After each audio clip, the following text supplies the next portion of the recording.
Hey everyone, and welcome back to another episode of Nexiphorcast, where we highlight forward-thinking leaders who are shaping the industry. Today, I'm joined by Etan Becerra, the co-founder and director of Black in Armada. Ethan, thank you very much for joining me today.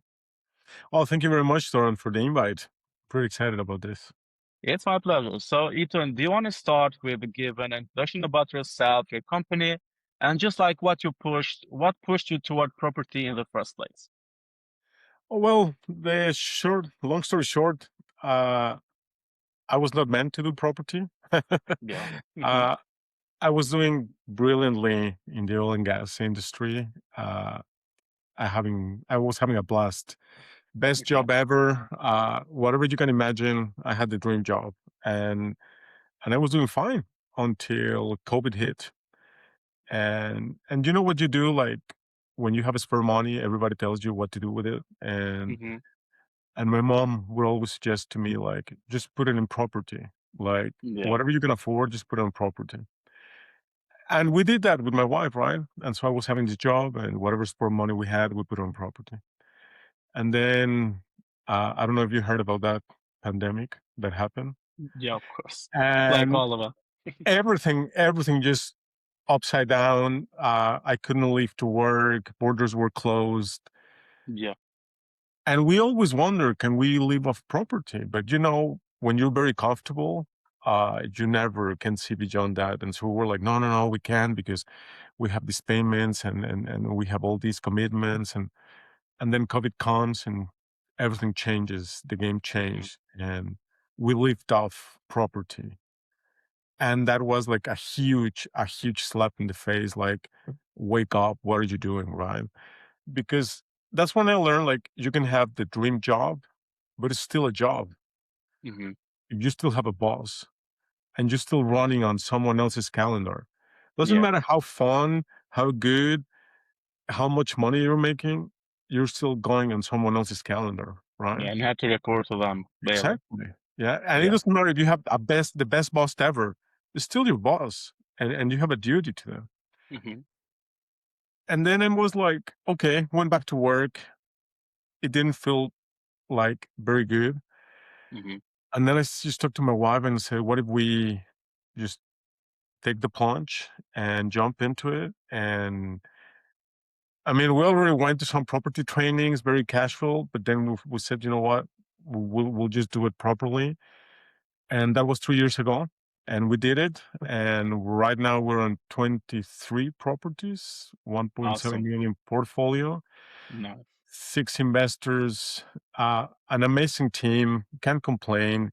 Honestly, my one regret is I should have done it way way earlier. Like that's honestly Mhm. my one regret. But back then I couldn't see it because I was so comfortable with my job that when you're high on your job, like you cannot see beyond that. Mhm. Now that I should have started like 2015 or way back Yeah.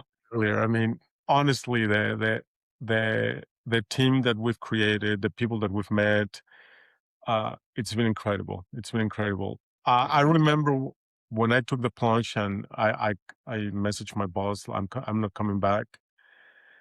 I was literally like completely Mhm. worried. How is this going to work? And so many questions, right? Like, am I going to be able to pay my rent, food, all the expenses?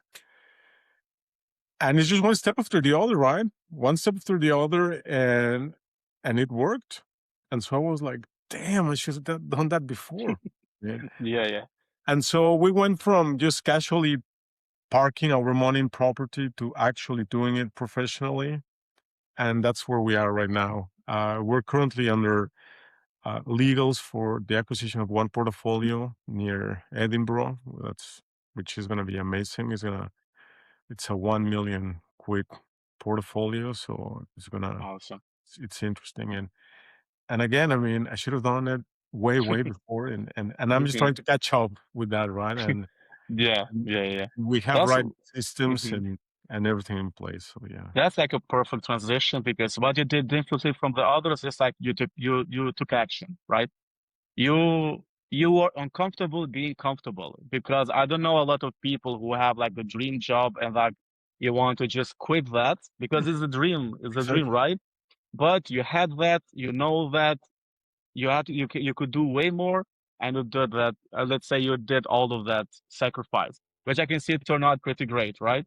I I'm mean, when I happy and tell the happy to hear. story, when I tell the story, of course, it sounds great, right? Like you Mm-hmm. went from the dream job to your dream business. But believe me, there were so many. I mean, like, picture this, like you're living a dream job. Like, if it doesn't Yeah, work, it's on you, the mistake.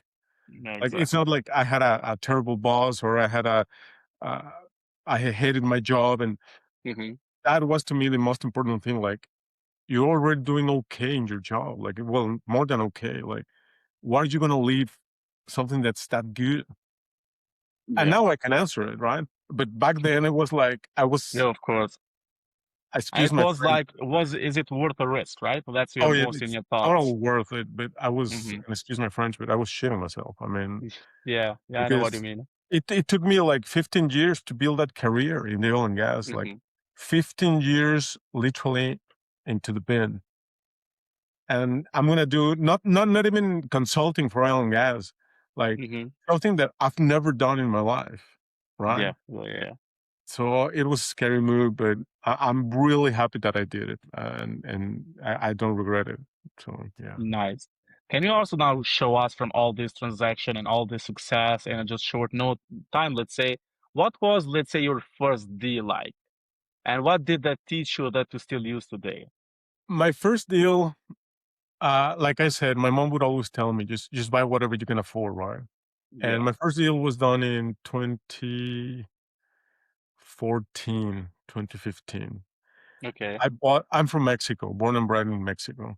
Mm-hmm. And at the time I was living near Cancun.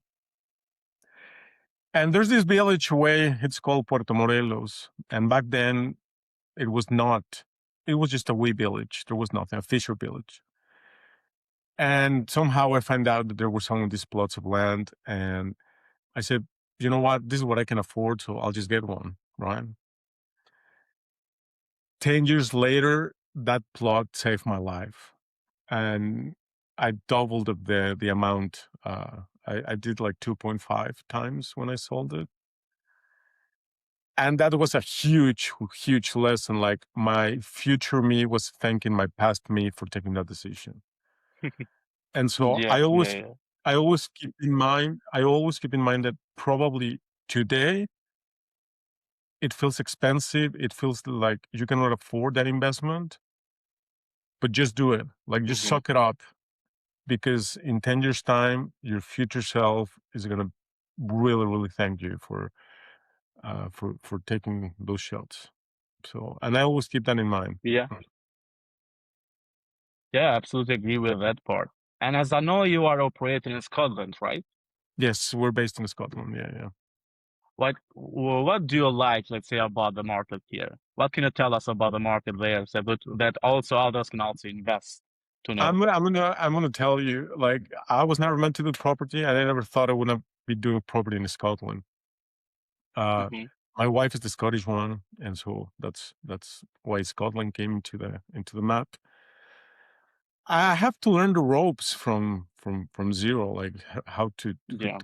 how do Scottish do property. What I've Mm-hmm. learned is that it's a very a structured market. Is very well defined, and there are huge opportunities because lenders, refinancing, bridging, everything is like properly done. Mm-hmm. Like you can set up your company, and you're gonna get the lending. Everything is like you just have to take the risk and do Yeah. it. Like when I compare this against Mexico, which is my home country, uh, Mexico doesn't has the opportunities they have here because either the market rates are too high, Mm-hmm. because lenders don't like undervalued properties. They get really nervous because as an individual, you cannot get many mortgages. And so Mm-hmm. there are a lot of opportunity here in Yeah. Scottish market that, well, me as a foreigner, like I was like, oh, you can get a bridge loan and then you can refinance and then you just bring up the value up and refinance again. So to me, that was a huge opportunity, and also the certainty that UK brings into its own country. Hmm. Well, that's where the UK is where the UK is, right? But uh, when I compare the interest rate that the UK offers compared to other countries, is not that attractive because it's so safe. But it's that safety that can bring us the certainty that the deal is going to work. Yeah, So, yeah. and that's what I like. The Nice. certainty. Yeah. And Mhm. I have like a quick question about your company. It's like, what does Black and Almenta do today? Just let's say in one sentence, and how has that evolved? In one sentence, I used to say that we were a property investment company.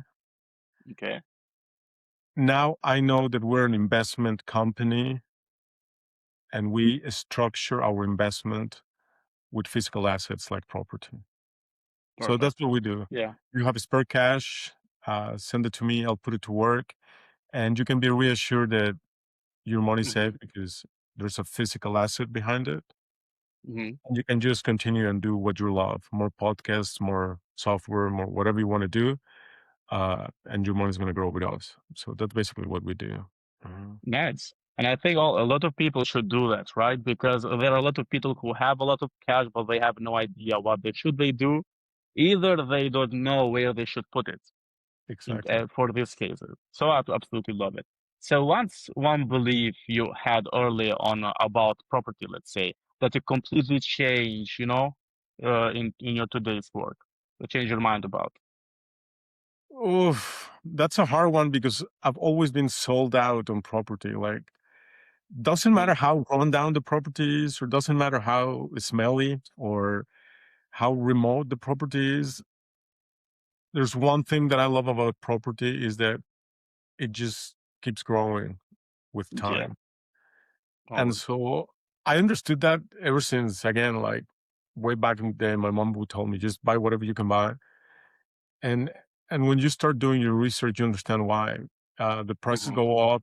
Doesn't matter if inflation goes up or whatever happens. You you the asset of the value is there, like tangible. Yeah, and that's a belief that I could not shake because I have friends that or acquaintances that would say, "Oh, just put your money in Bitcoin."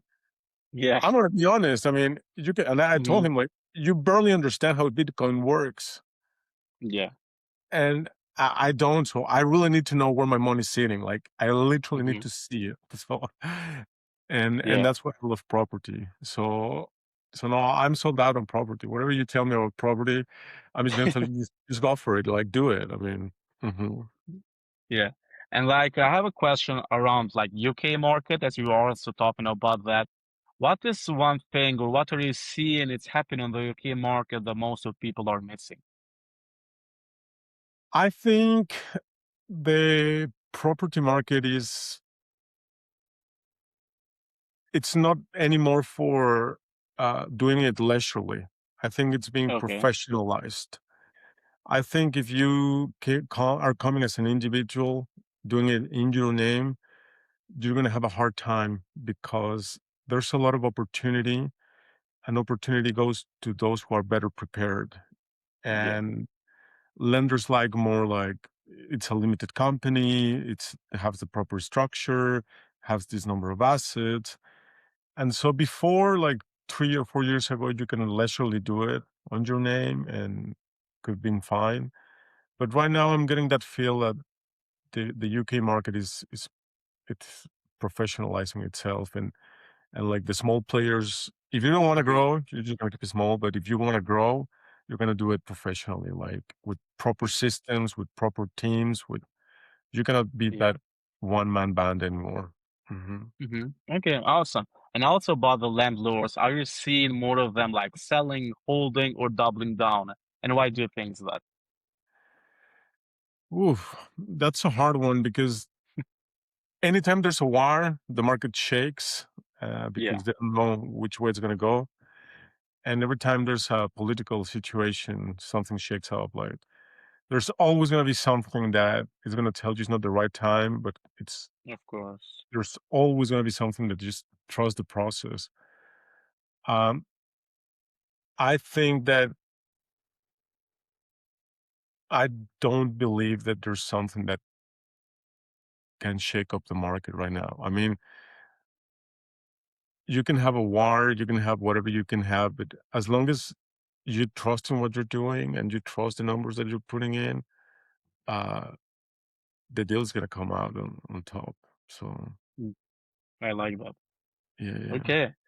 And based on your perspective, as now you are a property guy and you have learned a lot, and now you have seen the market overall, where do you think is the biggest opportunities in the next, let's say, 2 years in Scotland or even UK overall? I don't want to say it because then everybody's gonna come here. You have um, you know the things. Yeah. Scotland, Scotland is a great country, and not Hmm. because I've been living here for the last 5 years, but there's a lot of opportunity, property wise. There's a lot of opportunity still to be carved out, and I think Yeah. if people want like juicier deals and good opportunities, uh, they have to start looking away from London, England, and start looking into Scotland, and there's a lot of good opportunities over here. So I will keep that in mind also for myself, to be honest. I'll just whisper it so nobody hears it. Yeah, absolutely. And now, being a founder and everything, what's the hardest part of running a portfolio that outsiders doesn't understand? What's the hardest part of running a portfolio that people don't understand? Yeah, Cash flow cash is flow. king. Hmm. You really need to be anal about your cash flow numbers, about how you project your cash flow numbers. It's not about the number of properties that you have. You can have 3, 4, 5, 10, 15. But if you don't know how your cash flow is going to behave, you're going to get in trouble. Yeah, So you really need to take care of your cash flow for the next 12 months and model it and model it and model it again, because if you run out of cash, that's the end of it. Like there's yeah, no the lender is not gonna wait for you. Your investors are not gonna wait for you. Like your cash flow is king. So as long as you keep your cash flow where it needs to be, and that's something that people from the outside they don't see. Like they just think it's the number of properties, the landlord, the value of the portfolio. And yeah, they're probably right. But 80% of that story, it's told because someone is looking at the cash flow and how your cash flow is yeah. going to be from month to month. So Hmm. I Yeah, think that. it makes sense. Mhm. And as we know, like in every industry, like one of the most spoken, let's say, topics is AI now, right? And we know that also AI is being included also in real estate. How much have you tried to use, let's say, AI or tech, or how much are you using it to support in your day-to-day goals, let's say? I'm going to be honest. I'm in diapers when it comes to AI. Hmm. And I mean, we've had a lot of conversations with you, Dorant, about how, how, how I can implement all these AI features into my business. Yeah, I hear them and I just go like, wow. I mean, like that would like get rid of all my pains. hmm, But me personally, I go as far as ChatGPT, research, help me do these, analyze these, and very basic usage of AI, yeah, which I feel bad because I'm underutilizing a lot of the features that yeah. we use. So Okay. And like, it's like an interesting question. Like I always ask my podcast guests. Like if you would have like a magic wand that would solve 2 to 3 operational challenges within your business using AI, of course, because it's doing great stuff. What will those be? That you would be confident that would just like skyrocket your business, and you would have full time working in the business. oh, operationally, that's really easy. Someone that can sort out all my invoices, rent statements, all the time that landlords consume just trying to find out. It's not just about paying the invoice, but also about filing the invoice and recording it, well, to the property that it belongs to. Yeah, Like, it's not just the filing part of it, but it's also like the financials of it, right? When you're running a 22 portfolio unit, you just want to see Hmm. real time how much did I spend on repairs this month? How much rent Yeah. did I get this month? Like, but I just get 22 emails with rent statements, 15 other emails with invoices that yeah, day by Hmm. day I'm paying out. But if AI can come and just sort that out, tell me the final number, would be amazing. Like that Yeah, would yeah, be I know what you mean because you didn't have like to spread your attention on 3 to 5 different tools, like digging through emails, finding the right invoice, as you said, maybe paying it, also managing properties, all of this kind of stuff. And all of this should have like separated specific attention that could drain you, and you can see like you spend hours and hours and maybe you haven't done the full job yet. So yeah, yeah. I like your approach, and I think that something like that can help a lot since now you have everything centralized, right? You don't have to think, okay, this is missing, where's this, where's that? Another question that I have for you, how much do you think companies are investing in AI and tech in Scotland, and how much are they missing on it? Oof. In my field, I think again it's very underutilized because it's very Hmm. threatening. Like basically, I don't know what can AI do for me, so I just go into a panic. Yeah, And it's not like it's gonna replace me in my job, but it's more like I don't know what's available from the menu. I yeah, do believe it's very underutilized for property investors. Very, very underutilized. Like we haven't even like actually just like touched the surface. hmm, And I do think that if whoever starts right now is going to get ahead of everybody else, and just because they know like early on the stage how to use it. yeah. I Mhm. fully agree with you because there are, a lot of founders like yourself who still have that ego that they want to go with old ways. I don't like AI. Like this is what we say. Like I don't like AI that much. I still need that personal touch, and they don't integrate the AI at all. In the real estate, we of course that we all agree that when you have like a deal to be closed, it's better to talk with the lead face to face, of course. But they are missing a lot of stuff on the administrative work. All of those features which you just thought, all of those can be done within minutes with the right AI and with the right tool. And now all you have to do is just close the deal. Go with the Exactly. lead, shake the hands, but the other stuff are done. But if you don't like automate, you don't use the right software, now you have to work, let's say, 10 hours just to put things in place.